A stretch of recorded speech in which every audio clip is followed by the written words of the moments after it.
এক গ্রামে এক বিশাল খাবারের আয়োজন করা হয়েছে। পুরো গ্রামের মানুষ এই এলাকাতে এই খাবার খেতে আসলো। এইদিকে চেয়ারম্যান সাহেবও সেই খাবারে অংশগ্রহণ করেছেন। তখন কোথায় কোথায় একটা বাজি ধরা হলো, এক বসাই যে 50টা রসগোল্লা খেতে পারবে তাকে 50,000 টাকা পুরস্কার দেওয়া হবে।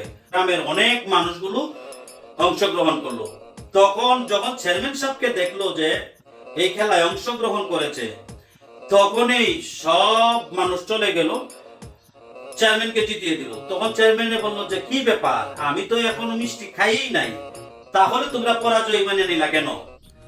তখন এক বৃদ্ধ লোক দাঁড়িয়ে বলল, চেয়ারম্যান, তুমি তো মানুষের রিলিফ মাইরা খাও, বিধবার মাল বেচা খাও, এতিমের সম্পদ খাও, রাস্তাঘাট খাও, ইভেন কি সরকারের দেওয়া লেফটিনটাও পর্যন্ত তুমি বিক্রি করে খাও।